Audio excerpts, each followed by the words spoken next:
Hey everyone, it's Jason. Welcome to a start of the new series for the unboxings of Marvel United Multiverse, the third year of the Multiverse franchise for Marvel. This is really cool because it kind of jumps into sort of like the alternate versions, not versions, but alternate stand-ins for characters. They're not really alternate versions, because we have like instead of Captain America, we have Captain Carter. So we have Iron Man, we have Ironheart. Instead of Spider-Man, we have Spider-Man 2099. Shuri Black Panther instead of T'Challa. The Mighty Thor Jane Foster instead of Odin Singh. Those are our main heroes, and then of course we have some cool villains. We have an alternate Hulk as Maestro. We have alternate Doctor Doom as Emperor Doom. We have the original base game had King. This one we get Immortus. We kind of get kind of the opposite of there too. And then kind of the two guys that are on the outsides. We have Cosmic Ghost Rider and Loki. So I'm not going to go through a full gameplay on how to play this. I've already done 2 years of this, so hopefully by then you've watched one of my videos. If you haven't, though, I do just want to jump into an idea of what this game is. So if you're coming into this, you're like, what is Marvel United? So Marvel United, what it is you take a deck. For each single hero has their own deck, and you get to play trying to defeat the villain by playing cards in a timeline. So they're kind of showing it here on the board here, on the box here. You have locations around the board you're going to play. We have various big locations like Niflheim, London, Kunlun, Alchemex. And your characters and the villains will move around the board trying to save villains, defeat thugs, are what your heroes are trying to doing, and getting rid of the villain threats. And then eventually what you'll want to do is defeat enough extra things. We have, here we have defeat thugs, rescues, and clear threats. So if we complete enough of those, we can eventually start attacking the villain, hopefully defeat them. But the word timeline is a double meaning for it, because not only is it how cards are placed in order and how things are affected in that way, it's also because there's a time length to play, because once the villain runs out of cards, the game is over, so you can't dilly-dally around for too terribly long. A really neat aspect of this game is when you play a card. For example, if I played Ironheart, I get to use Ironheart's ability, and then I gain an action, which is a heroic action. Then, and part of the timeline is you play your next card down. So the next person that plays in the line play Captain Carter. They get Captain Carter's ability, her heroic symbol, but then they also get the bottom symbol on the previous character. Then when the next player goes, so on and so forth. So if Shuri played, she gets Lab Genius, she gets a move icon, and then she also gets the previous one. So you have to work together as a team to play cards that are also going to benefit your other teammates, which makes this a very fun, cooperative game. Since each character has their own deck, they each get to play fairly unique, although there's a lot of commonality in using very simple things, attack symbols, heroic symbols, or move symbols. And then there's wild. But all the characters do feel very unique. All the villains have very different reasons on what they're trying to do or how they're trying to win. Some of them need to just defeat X number of heroes. Some need to have so many thugs in the city. Some need to just run their deck out. It all kind of depends. Some want to have so many crisis tokens on the board. They'll have some very interesting things to do. But it makes for a really fun cooperative game. What is also neat is there are 2 other game modes. There's for people that want to play by themselves, there's solo commander mode.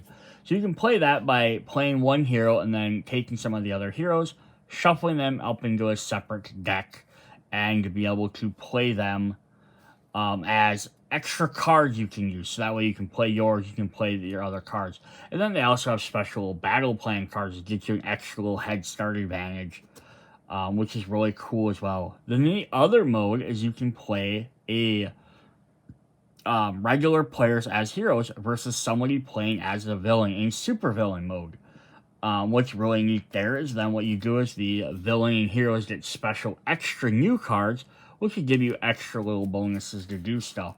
But then the hero or the villain, instead of playing a card off the top of the deck so the hero or the villain's all automated, will actually get to choose. It's going to make the villain a little bit harder because they can strategize what cards to place and what order to place them in.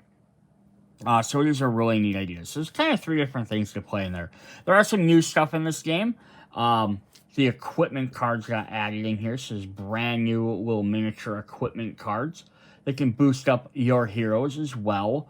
Not every character gets one, but a majority of them do. Some new locations, all new heroes, everything else is brand new. So definitely cool. We are going to hop into this in just a moment. Like I said, I don't want to go through everything. We do have our villain dashboard. Like usual, have the same one if you had the other ones. So we got that in the game. Alright, then we have our tokens. We're going to look at our tokens. We have all our thug tokens, which are red. Our purple threat tokens. An invincibility token. A ton of crisis tokens. Ton more health tokens to keep track of health for villains and stuff.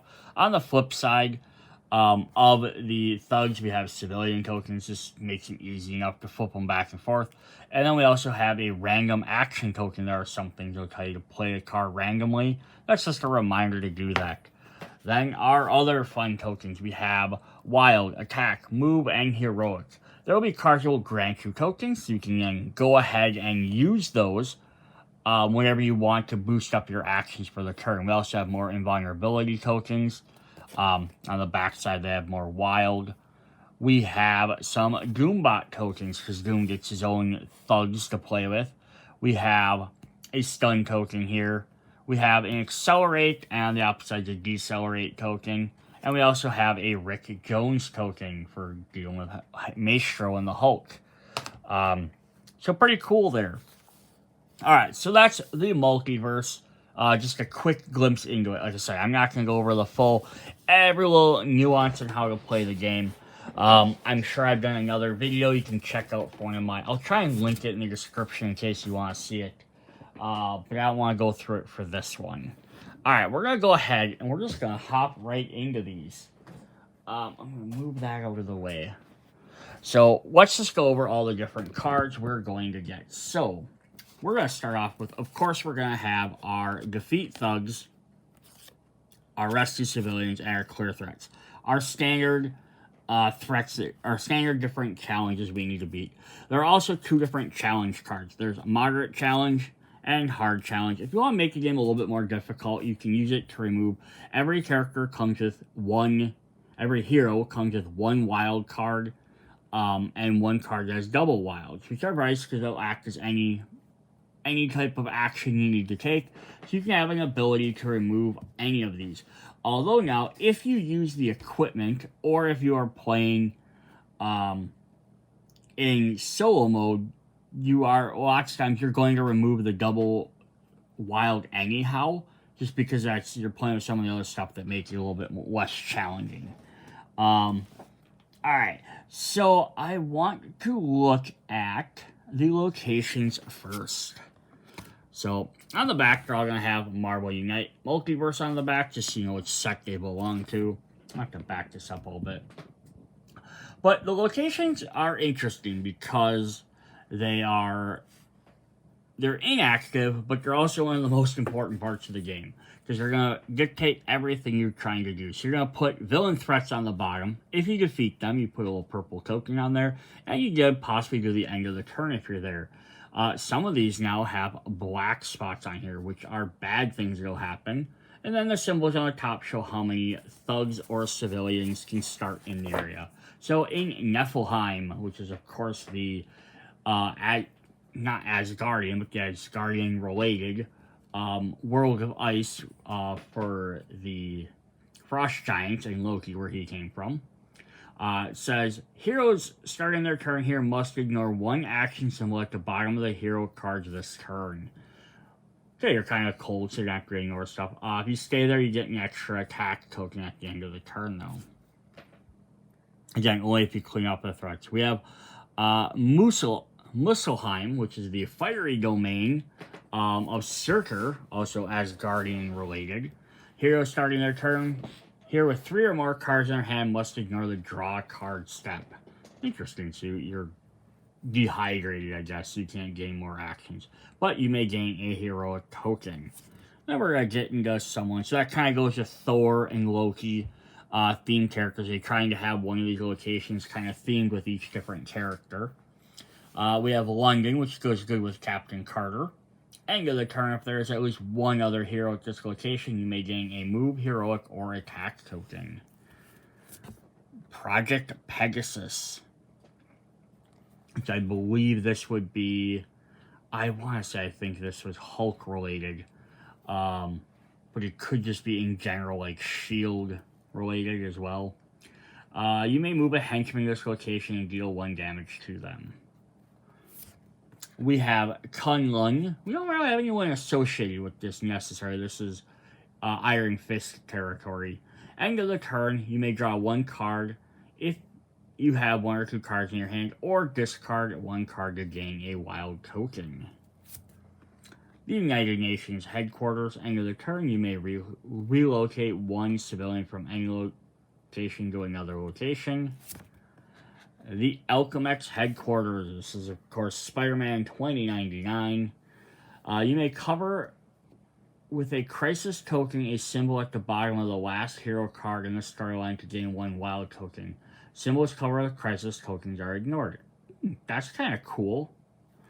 Then the last one, we have the TVA headquarters. So the Time Variance Authority, who've been around in comic books for quite a long time. Even though most people weren't introduced to them until the Loki TV series. It's kind of, again, goes good. We have Loki in here, but also Captain Carter. You know, plus we have, like, Spider-Man 2099 bouncing through time. Maestros from the future. Cosmic Ghost Riders from the future. Kane travels around the future. Doctor Doom's from an alternate timeline. Like, realistically, like, most of these guys are kind of in that theming there. So it says, end of the turn, you may swap 2 of your face-up heroes in this storyline. Cool. Just to help if you're trying to get to one quicker than the other. Or active. Neat. Alright, so that's what we have for our various locations. So I think before we jump into the heroes and that, we're going to look at some of the other supplement cards. So we have the super villain cards. So if you want to play as the villain, you're going to get to draw 4 of these cards, and then you get to pick 3 of them to keep. On the back of each of the villain cards, they will have a super villain number or symbol. So if you're playing as a super villain, the heroes just start with additional tokens. Now there will be some villains in expansions or other sets that don't have those. They're not available, and it's just maybe because their effects are too hard to do. So let's see what we get in here. So we have, so this is stuff the villain can now play potentially to mess up the heroes. We have Trigger. You may play a master plan card. Should you play a master plan card that should add any civilians or thugs? So if you do that, you get to trigger this effect. Add these civilians or thugs, splitting them as you wish to you in your adjacent locations. So you kind of get to place them where you want to. Saw that coming. You play a master plan card. Effect: heroes can't use any action tokens until the next villain turn. Covert operations. Play a master plan. Discard up to 2 master plan cards to the bottom of the deck, and then draw the same number of master plan cards. Interesting. Now you see me. You play a master plan card that has a BAM on it. You can apply your BAM effect as if you were in the adjacent location instead of your current one. Oh, that's nasty. Caught Alone. Trigger. You play a master plan card that moves you to a location with a single hero. Deal 2 damage to a hero in your location. Flexible Plan. You may play a master plan card. Effect: change your movement to a number of your choice from 0 to 6. Personal Nemesis. You play a master plan that moves you to a location with more than 1 hero. You deal 1 damage to a hero of your choice in your location. Terror in the Streets. Any location that have no thugs, civilians at the end of the hero's turn. At any combination of 2 to each location with none. Nasty Surprise. All heroes in a location with no threats at the end of the hero's turn. Bring back into play one cleared threat of your choice in your location with no threat. Sabotage. Play a master plan. Take all action tokens from the heroes. Discard one of your choice, then redistribute them as you wish between heroes. Getting stronger. Me too. Trigger. Any hero has 4 or more cards in their hand at the end of the hero's turn. Gain 2 health. You may go above your starting value. And then finally, more crises. Crises? Play a master plan. You place 1 crisis token on any location or give 1 crisis token to a hero of your choice. Now, this is very much different depending on which villain you have. And that's what lots of these are going to be. They're going to be very unique because certain villains might need more civilians or more thugs out. Certain ones might have BAMs that are really critical depending on where they land. Oops. So yeah, each different villain is going to play these cards very differently, or like certain ones others. Such that when you're only drawing 4 of the 12, and then you're only keeping 3 of them, you're going to have to really make your choice and kind of know how your character plays or what they want to do. Just because it's going to make a difference on how they win or what they do. I'm just trying to see, like... Yeah, so some guys like Cosmic Ghost Rider has his villainous plot.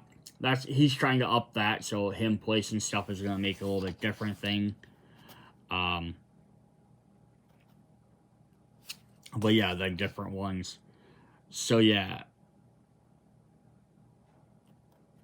So like Immortus says when he gets a BAM, discard 1 thug civilian for his location. For each token discarded, remove 1 token from a corresponding mission if you're still not complete. So his BAM stuff can definitely mess up other things. So yeah, he might choose to like play certain BAM cards over other cards. Then we have the superhero version. So the heroes each get 1 card. So you draw 1 for each player plus 1. So if you're playing a 4-player game, draw 5. And then each one gets 1 card. So this gives you an extra little advantage as well. So crowd control, overflow trigger in your location, cancel the overflow effect in your location. Taking you with me. If you are KO'd, delay the next villain card by 1 turn. Strategic retreat. The villain ends their movement in your location, move to any other location. Get ready. The villain ends their movement in your location, gain 1 wild token. Eye of the Hurricane. There are no thug civilians in your location at the end of the villain turn. Draw a card. Shake off. You're about to take damage during a villain turn. Ignore up to 2 damage cards. Thwart the plan. Trigger. The villain ends their movement in your location. Look at the master plan cards in your villain's hand. You may force them to put 1 at the bottom of their deck and draw a new one. And then finally, to the rescue. Another hero is about to take damage during a villain turn.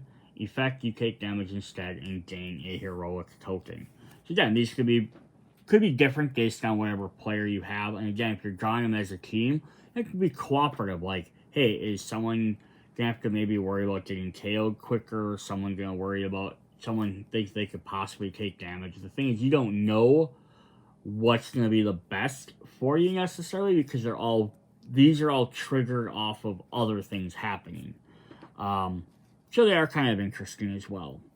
Then the other cards we want to look at for general gameplay is we have our battle plan. So there's level 2 and level 1. So when you're playing Commander solo by yourself, which you can also choose to play solo against another player as a villain, it's not technically solo anymore, you get 2 points worth to spend. So you can get 1 of the 2-point cards or 2 of the 1-point cards. This is just to help give you extra little bonuses throughout the game. Since you're playing by yourself and you don't have all the cooperative stuff all the time. Heroic Learning. That says Heroic Leaning. Yeah, Heroic Leaning. Each supporting hero card with an heroic symbol at the bottom gives you 1 extra heroic action when you play it in the storyline. So that, yeah, helps you get some extra stuff. Because normally you have extra teammates who could you could work with and decide what to play. Here you only get 2 cards extra showing at a time, so you don't always have the most options. well armed. Each supporting hero with an attack gives you an extra attack symbol. And then we have quick reactions. Each supporter has no move at the bottom, gives you 1 move. This is nice because sometimes you really need to be able to move around. Power Restoration. When you play a supporting hero card, you can forfeit all its actions and special effects to flip face up 2 face down heroes in this storyline. Ooh, so if you have something that turns them down, that could be very helpful. Change of plans. At the end of the villain's turn, you may discard two face-up supporting hero cards, then display to the bottom of the supporting deck, and then replace them with 2 top cards. So this will just let you see what cards you already have available, and you can just get some new ones, just reshuffle essentially. Mutual support. Once during each of your turns, you may forfeit one heroic token to discard 1 crisis token from either your hero or your location. Or better preparations. When you play a supporting hero card, you can forfeit all its actions and specials to gain 2 wilds. So again, depending on what it is, this might be more beneficial to you. So you can get 2 of those, or you can get 1 of these. High mobility. When you play a supporting hero, you may move your hero to the opposite location. Let the villain talk. Whenever you take damage, you may accelerate the next villain card by 1 to avoid discarding the last card in your hand. Saving a friend. When you play a supporting hero, you may forfeit all its actions, special effects, and draw cards until you have 3 cards in your hand. No time for thugs. When you play a supporting hero, at any time during your turn, you may automatically defeat 1 thug in your location. And calling for help. When you play a supporting hero card at any time during your turn, you may automatically rescue 1 civilian in your location. So those are all pretty cool effects. Alright, so we just went over the supervillain superhero cards as well as the support cards here, the battle plans.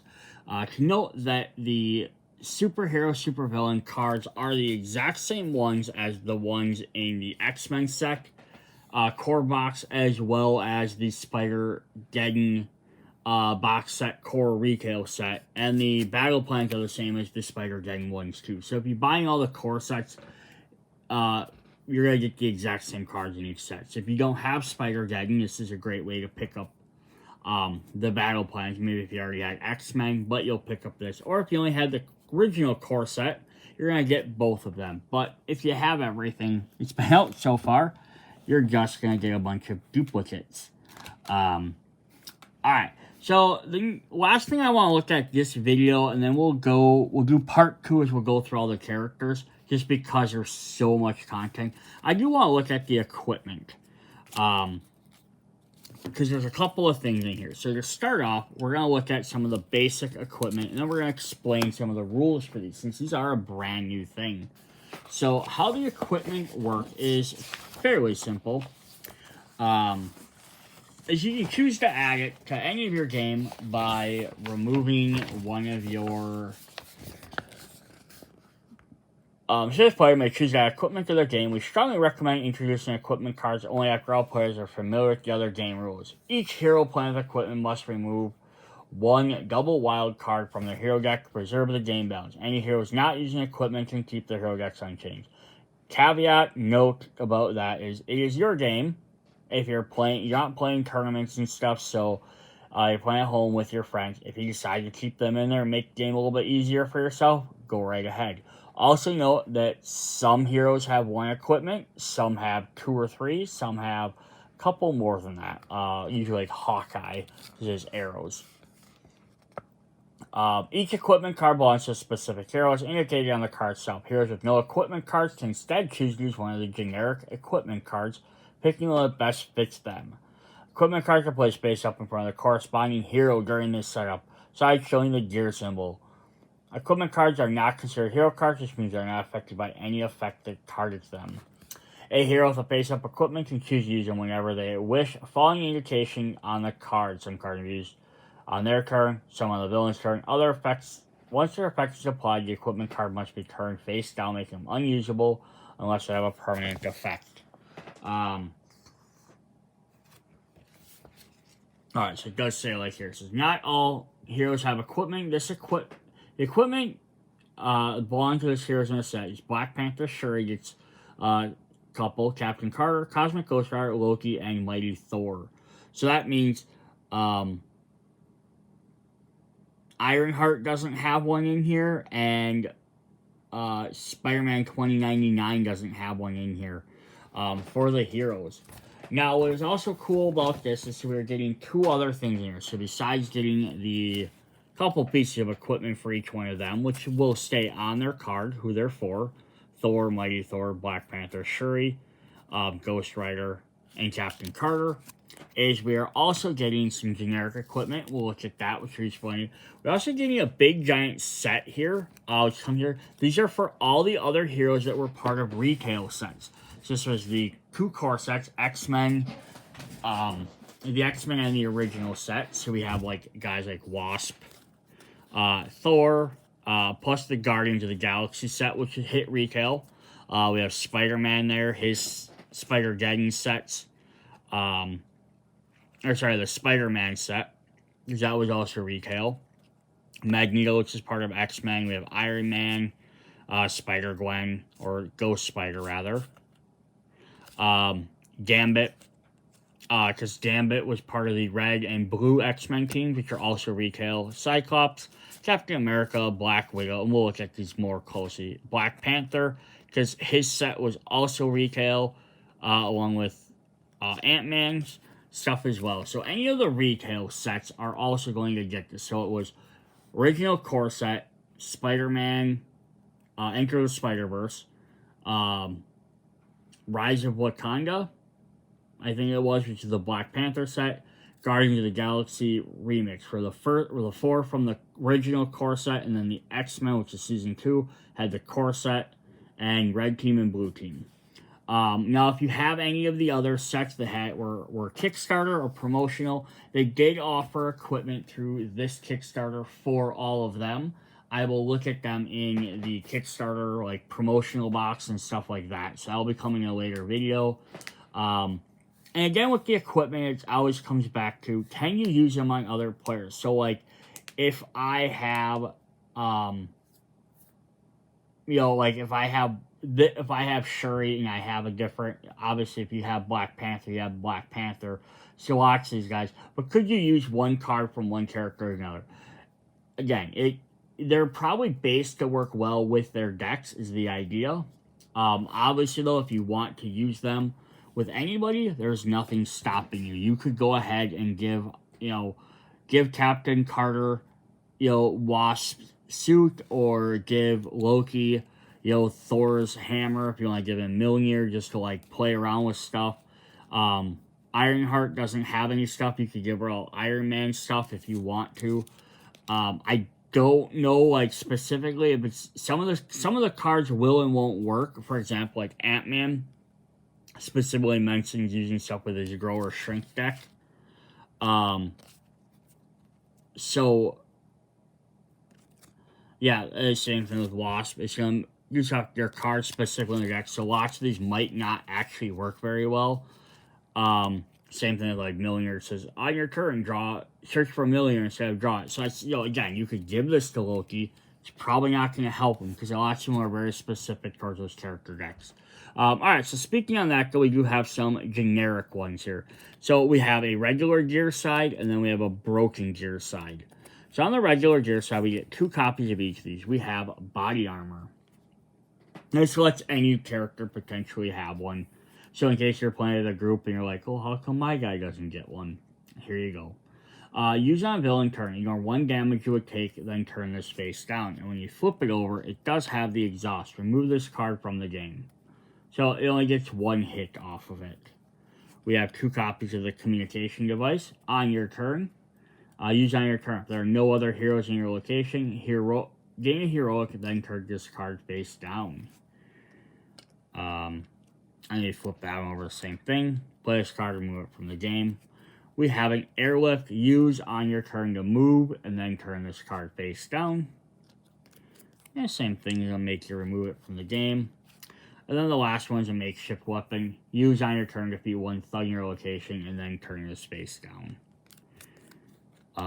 exhaust roasting game. So that's pretty cool. I do wish though that there was one for each thing. I mean, it kind of does. You have a damage one, you have a heroic one, you have a move one, and then technically you have an attack one. But it only limits it to a thug versus be able to use it as an additional attack against a villain. Alright, so that is what we have for this video. We'll come back, part 2. We'll look at all the new heroes. We'll look at all their decks, all the new villains, the anti-hero, plus the last of the equipment. Hope you guys enjoyed this. This is kind of an odd little video. But I figured you want to see all the same stuff in one video and didn't want an hour-long one. But come back, we'll be slowly unboxing all the other stuff from the Kickstarter. And there is, what? 1, 2, 3, 4, 5, 6, 7, 8 expansions, not to mention all the extra stretch goal stuff and add-ons. So see you guys then. Bye.